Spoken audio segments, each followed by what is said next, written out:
चलिए, सबसे पहले केंद्र भाव, विष्णु स्थान भी इसे हम कहते हैं। अब इसका नाम विष्णु स्थान है, आप इसकी शुभता अभी से समझ गए होंगे कि ये इतने शुभ क्यों हैं केंद्र भाव। मैंने इसलिए ये चारों केंद्र भाव में ग्रह भी प्लेस कर दिए ताकि आपको पता लग जाए कि इस पूरी कुंडली में केंद्र भाव कौन से। केंद्र में सेंटर। अब देखिए, 1, 4, 7, 10, मैं राशियां नहीं बोल रहा हूं, मैं घर बोल रहा हूं। फिर याद रखना, मैं राशियां नहीं बोल रहा हूं, मैं घर बोल रहा हूं।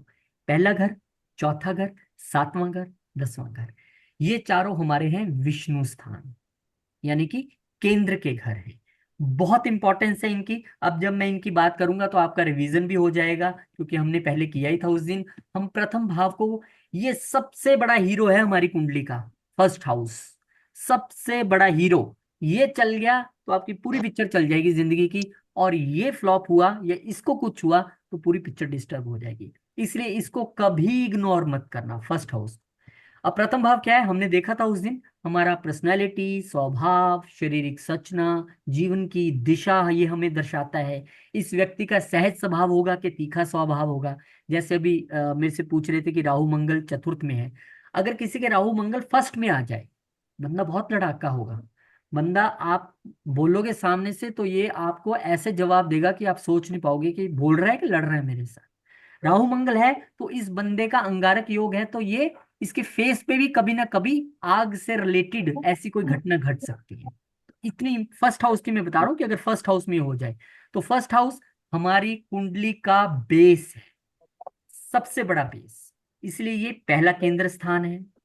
दूसरा केंद्र स्थान, दूसरा विष्णु स्थान, चौथा घर। अब जो चौथा घर है वो क्यों सिलेक्ट किया गया, क्योंकि देखिए पहले हम थे, अब चतुर्थ हमारा सुख है, समृद्धि है, मन है, परिवार है, माँ है, प्रॉपर्टी है, हमारे व्हीकल्स है, हमारी शुरुआती शिक्षा है, सब कुछ चतुर्थ से है।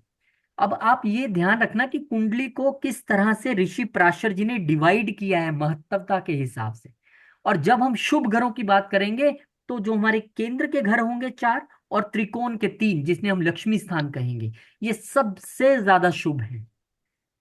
तो आगे आगे आप देखते जाएंगे, मैं आपको अपने तरीके से इसे पूरा एक्सप्लेन करूंगा। तो फोर्थ हाउस देख लिया आपने, फोर्थ हाउस क्यों इंपॉर्टेंट है। इसके बिना जीवन नहीं चलना भाई, क्योंकि ये माँ भी है, ये मेरी प्रॉपर्टी भी है, मेरे व्हीकल्स भी हैं, मेरी शुरुआती शिक्षा भी है, मेरी मन की शांति भी है। आपकी पूरी कुंडली बहुत अच्छी है, पैसा कोई कमी नहीं, प्रोफेशन जबरदस्त, वाइफ अच्छी है, सब कुछ ठीक है। लेकिन अगर मन की शांति नहीं है, मुझे याद है हम पिछले महीने लाइव कर रहे थे तो लाइव में एक बंदे ने क्वेश्चन पूछा कि सर मेरी ना 70 से 80 लाख की इनकम है साल की। तो मैं समझ गया कि उसका 6-7 लाख रुपए पैकेज है महीने का।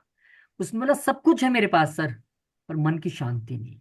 आप ये देखो कि बंदा ऑनलाइन आके ये क्वेश्चन पूछ रहा है एस्ट्रोलॉजी का, सब कुछ है उसके पास। तो फोर्थ हाउस इतना इंपॉर्टेंट है कि अगर ये डिस्टर्ब हो गया, अब कई बार ऐसा भी होगा कि आपका सब कुछ ठीक है, आप कहोगे यार सब कुछ तो ठीक है, फिर फोर्थ हाउस में गड़बड़ क्या है। कई बार हम अपने दुख से दुखी नहीं होते, हो सकता है किसी के माता जी बहुत परेशान हो हेल्थ वाइज, कोई और किसी कारण से। अब माँ परेशान है तो बच्चा तो डेफिनेटली परेशान हो। इसलिए fourth house handle with care, बहुत हमने ध्यान से इसको हैंडल करना है। जब भी प्रिडिक्ट करना है, बड़े ध्यान से प्रिडिक्ट करना है, क्योंकि फोर्थ हाउस थोड़ा सा भी डिस्टर्ब हुआ तो आपकी मन की शांति गई, भूल जाइए सब कुछ। सप्तम भाव, अब इसको भी प्राशर जी ने केंद्र के भावों में माना है। वैसे तो ये देखिए, आप नॉर्मली आप देखेंगे तो ये चारों ही केंद्र में है, 1, 4, 7, 10, लेकिन इसकी भी इंपॉर्टेंस उतनी है। क्यों, ये हमारी लाइफ पार्टनर है, ये हमारा दाम्पत्य जीवन है, ये हमारी लिक्विड मनी है, जो हम रोजमर्रा का जो पैसा कमाते हैं ना वो है ये। उसके अलावा ये हमारे पार्टनर्स हैं, ये हमारे गुप्तांग हैं, सब कुछ बहुत इंपॉर्टेंट चीजें यहाँ से भी हैं। इसीलिए प्राशर जी ने इसको केंद्र में रखा। और आप ये मान के चलिए, मैं फिर वही कहूंगा कि एक छोटी सी दिक्कत आ जाए तो पूरी कुंडली डिस्टर्ब होती है। अब यहाँ भी आप सपोज कर लीजिए कि आपका सब कुछ ठीक है, पैसा भी है, घर में सारी सुविधाएं भी है, प्रोफेशन भी अच्छा चल रहा है, विदेश के दौरे भी आपके हो रहे हैं, हेल्थ भी चकाचक है, लेकिन वाइफ या हस्बैंड ठीक नहीं हो तो फिर फंस गए। क्योंकि सब कुछ होते हुए भी जिंदगी में प्रॉब्लम आ गई। अब जब मैं आपको भावत भावम पढ़ाऊंगा, मिरर इमेज, उसमें आपको समझ आएगा। आपको एक छोटा सा ग्लिम्स यहाँ पे देता हूं। चतुर्थ से चतुर्थ देखिए, फोर्थ हाउस से फोर्थ हाउस कौन सा है? 1 2 3 4। चतुर्थ से चतुर्थ ये है। तो क्या हुआ, यहां भी अगर ये घर डिस्टर्ब हुआ तो मन की शांति गई, भंग।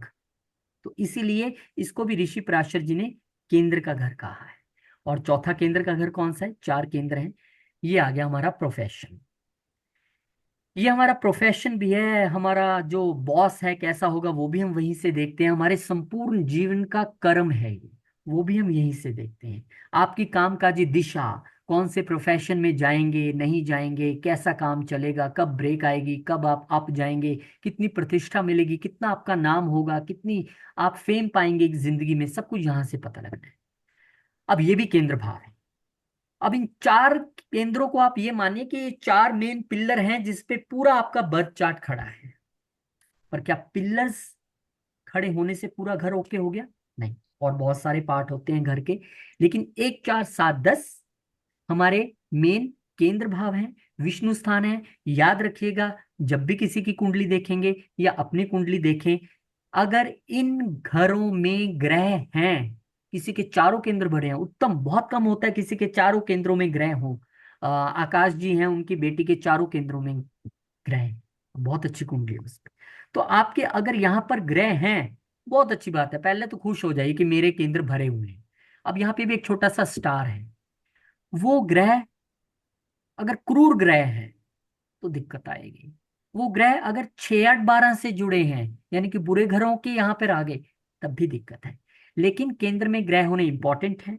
वो ये बताता है कि आपकी लाइफ किस तरह से चलेगी, आपका केंद्र कितना मजबूत है। अगर पिलर्स ही कमजोर होंगे तो क्या बिल्डिंग चलेगी? तो केंद्र में ग्रह होने अच्छी बात है, इंपॉर्टेंट है। कौन से अच्छे नहीं है, क्या फर्क पड़ता है, वो मैं आपको बताऊंगा जब एनालाइज करेंगे। तो केंद्र भावों का क्या महत्व हो गया? शक्ति और स्थिरता। केंद्र भाव शक्तिशाली और स्थिर माने जाते हैं। इन भावों में ग्रहों की स्थिति उनके प्रभाव को अधिक प्रभावी बनाती है।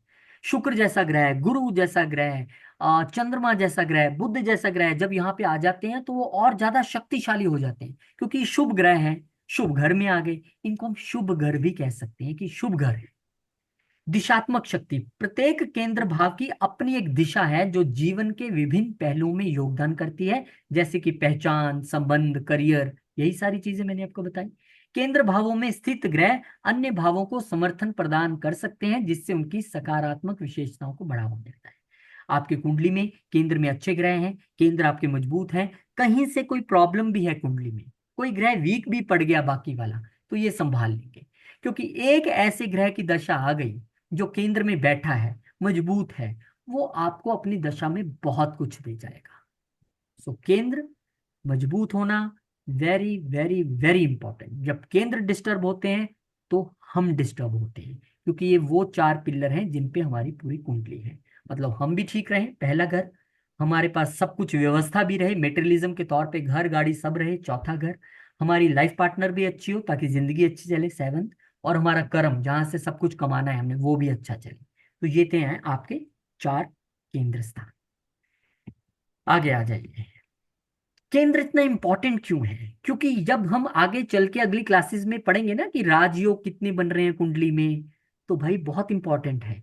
जब जब केंद्र और त्रिकोण के घरों का आपस में रिलेशन बनेगा, मान लीजिए अब यहाँ पे त्रिकोण हमारा, मैं यहीं पे बता देता हूँ, 1 5 9, ये हमारे त्रिकोण यानी कि लक्ष्मी स्थान है। अब 9वें घर का मालिक कहीं आके चतुर्थ में आ जाए, 10वें में आ जाए, पहले में आ जाए, साथ में, वेरी गुड। त्रिकोण का मालिक यानी लक्ष्मी स्थान का मालिक विष्णु स्थान में आ गया। जब इनका लिंकेज बनेगा तो बहुत अच्छा होगा।